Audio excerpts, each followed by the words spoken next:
Yo yo yo les gars, c'est les sages de la salle. Bon, aujourd'hui je suis avec mon pote Jimbo et il va nous présenter une petite séance Une séance PEC confinement. PEC confinement.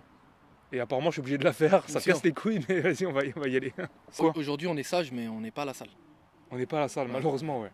Pas de masque non plus. Ouais, On s'en bat les couilles. Hein. Ouais, on est immunisé parce que sa mère. justement grâce à l'entraînement. Alors, séance en extérieur, sans matériel, sans aucun matos, ni élastique, ni rien, seulement ce qui est disponible dans nos ça veut nous amener à communes. Quel genre de résultat ce que tu nous fais faire là? Par exemple ça je fais ça pendant 3 mois de confinement. Là, là il y a des gens qui sont déjà dans le street workout, qui ont l'habitude de s'entraîner comme ça donne quand même un certain volume musculaire, une certaine endurance, parce qu'on va beaucoup, enfin, on va avoir tendance avec le temps à faire des séries plus longues.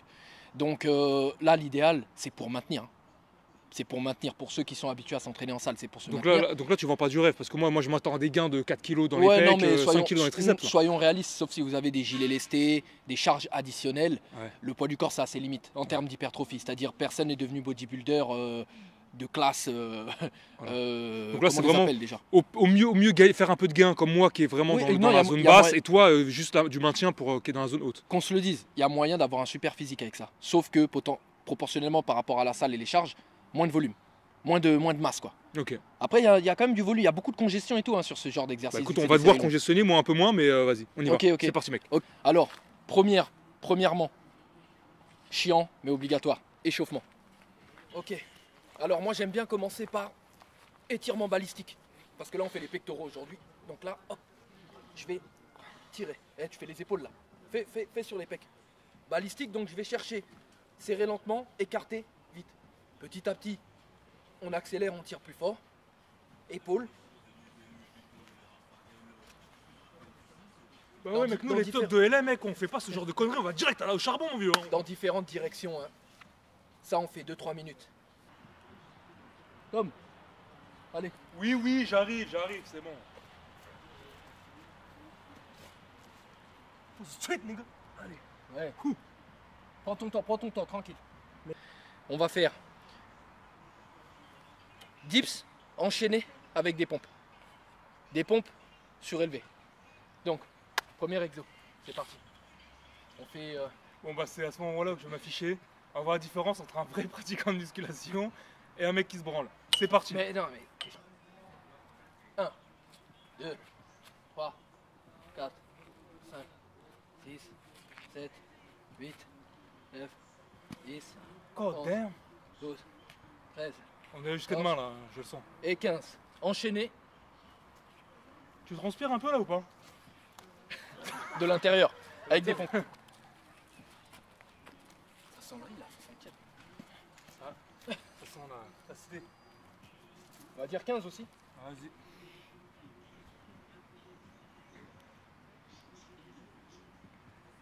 « 8, 9, 10, je t'entends pas Tom. Yeah.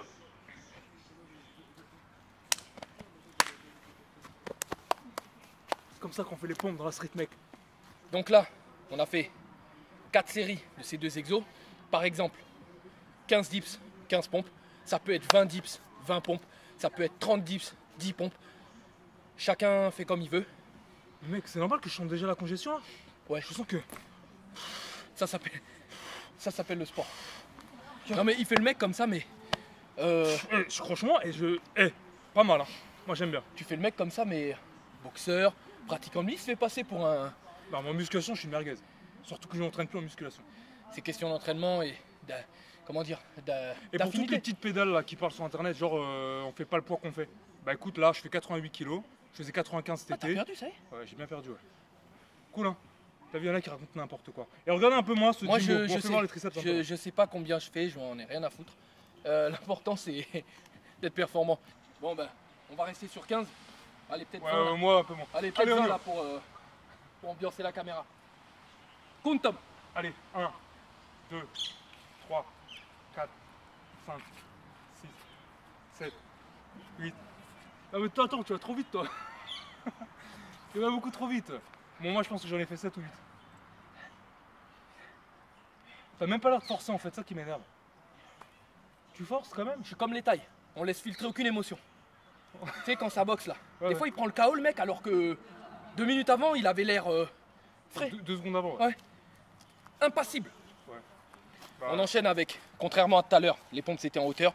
Là, je l'ai fait couché. Bon, à votre place, je commencerai par les pompes horizontales. En premier parce qu'en fait, c'est les plus durs.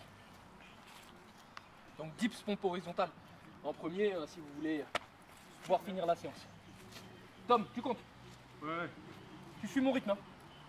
Allez. 1, 2, 3, 4, 5, 6, 7, 8, 9, 10, 11, 12, 13, 14, 15. Je crois que tu as compté 2 fois plus vite que tu les as faites. Ces pompes ont compté double, mais c'est l'intention qui compte. Alors qu'est-ce que t'en penses à ce stade?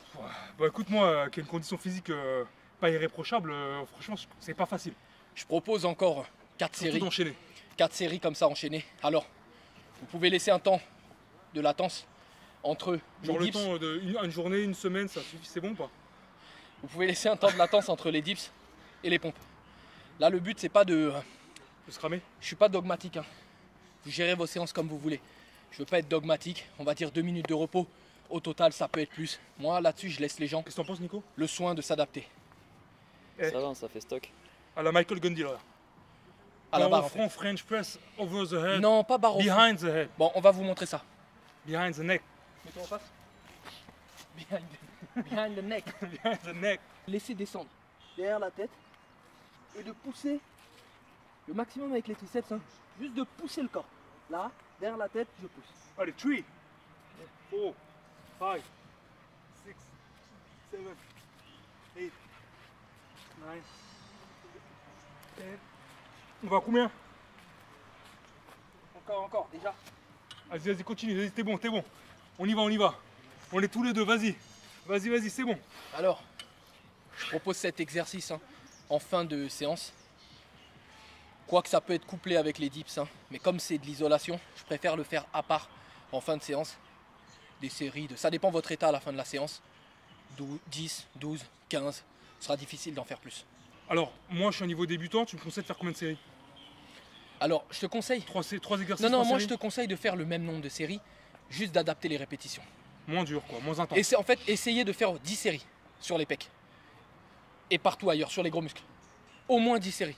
Enfin, ouais, 10 séries. J'aime pas dire au Et moins. toi, t'en fais combien? Ah, moi je concrètement faisais minimum 10 séries. Et maximum? Euh, Quand on a un niveau comme toi, qui a un niveau, on va dire, très haut. Gardez les 10 séries. Au total, fait juste plus de répétitions, selon votre niveau. D'accord. Donc Parce pas qu'en plus, fait, pas en plus fait, de séries. le but c'est pas forcément d'agrandir la séance dans le temps. Déjà faire plus de répétitions, mécaniquement ça donne plus de temps. Mais trop de séries, c'est pas bon. Ok. Ça c'est mon point de vue. Maintenant chacun est chacun a son emploi du temps, chacun a ses motivations. Si vous voulez vous déchirer, si votre but c'est de vous cramer, je vous conseille de faire les séances 2 fois dans la semaine. 2 fois les pecs, 2 fois le dos. Ça si vraiment vous avez la foi. Sinon pour quelqu'un de normal, même pour conserver certains gains, c'est déjà assez quantitatif. Hein. Si on fait les 10 séries comme ça, de double poste enchaîné, dips, pompe, sous toutes ces coutures les pompes. Voilà, ça fait et à la fin les triceps. Je vous invite à tester, vous me direz ce qu'il en est. Vous allez être congestionné, c'est sûr. Et il est possible d'ailleurs, c'est assez surprenant, d'avoir des courbatures. Parce que quand on quitte la salle, on a certaines habitudes dans la salle. Il y en a qui font même un peu de force, ils poussent lourd, ils font des séries de 6. Vous passez là sur un entraînement comme ça, où vous faites des 30-40 séries sur 30-40 répétitions pardon, sur une série, ça peut vous foutre des courbatures. Là, tu parles pour l'expérience personnelle. Toi, tu étais Ouais. à la salle, tu étais plutôt sur de la force, ou en tout cas, Pas forcément, mais même des 10 reps, des 12 reps. Et là, de faire des séries longues, tu sens que ça te change ton ça entraînement. m'a fait un switch, un changement musculairement, j'ai Et senti. c'est bon pour toi, là. Donc, le confinement, on peut dire que ça t'a fait du bien. À titre personnel, moi, c'est pas je m'en fiche de ça. Mais il y a des gens qui considèrent ça comme un vecteur de. Ils sont contents quand ils ont mal. Pour eux, ça veut dire qu'ils ont bien bossé. Moi, je pense Donc, que si- ça joue, moi. Ouais, si vous essayez cette séance, vous allez sentir que vous avez bien bossé. Dans l'ordre dans lequel on le dit, ou plus ou moins, vous vous arrangez. De toute façon, vous sentirez que c'est quelque chose. À moins d'être déjà un grand habitué du poids de corps, dans ce cas-là, vous n'avez pas besoin de voir cette vidéo. C'est fait, c'est dit. On vous remercie, les gars. C'était les Voilà. sages de la salle. Et puis, on vous fera une petite vidéo pour les 500 abonnés. Ah oui. Record de traction. Et restez branchés. Prochaine séance, c'est pour le dos.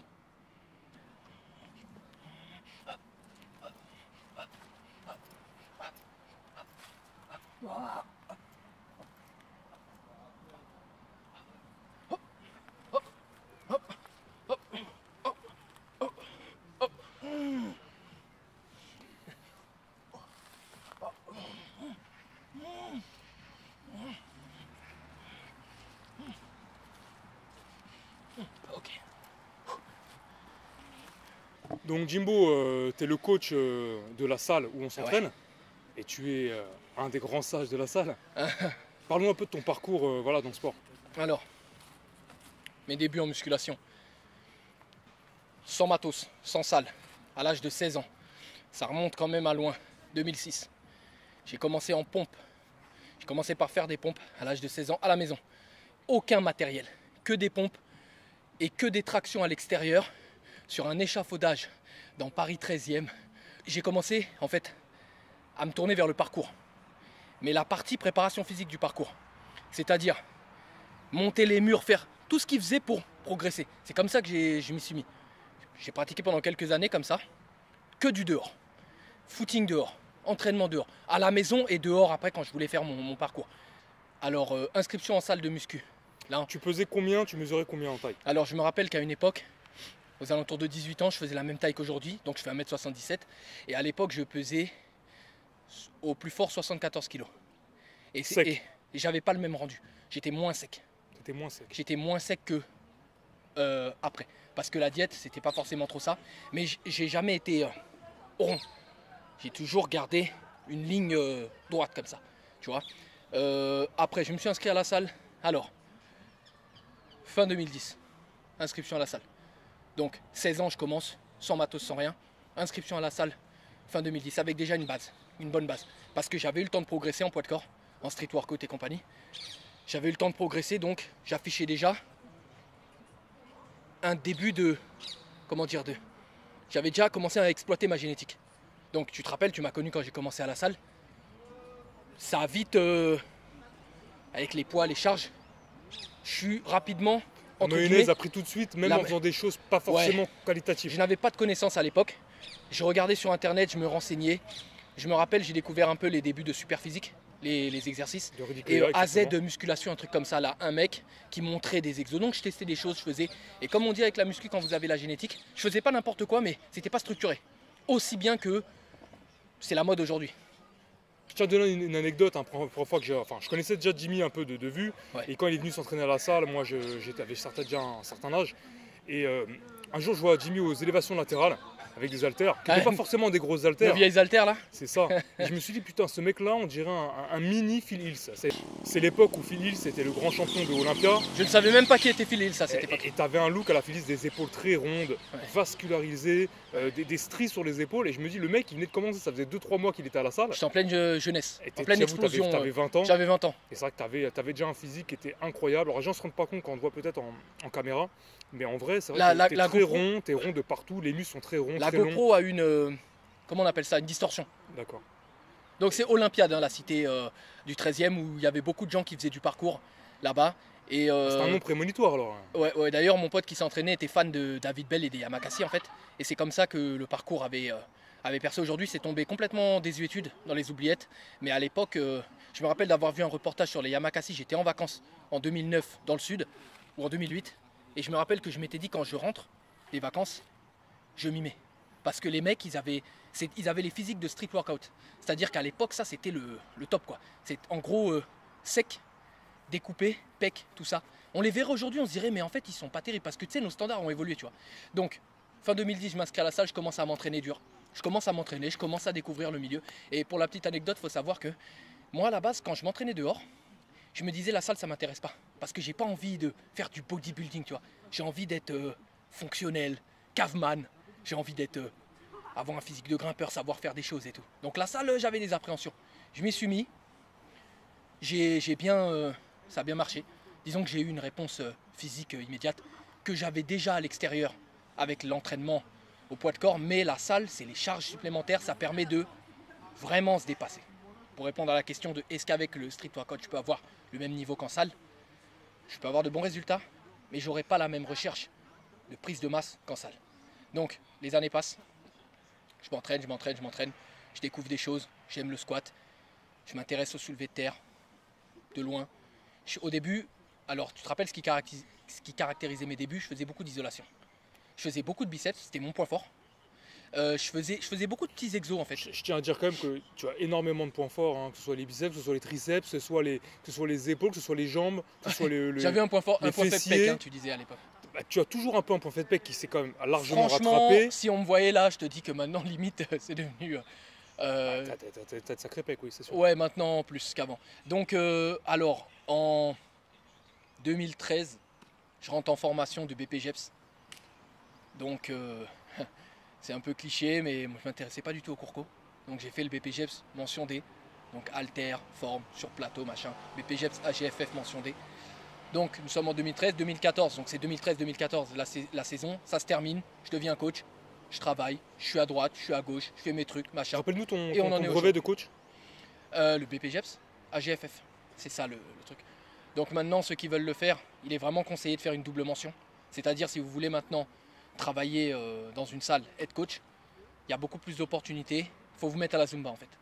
C'est au cours collectif. On dit ça pour rigoler parce qu'à l'époque, on se moquait beaucoup de la Zumba. À l'époque, on se Maintenant, moquait. c'est ce qui cartonne. C'est pas si vieux, hein. Je dis à l'époque comme si j'étais un vieux combattant.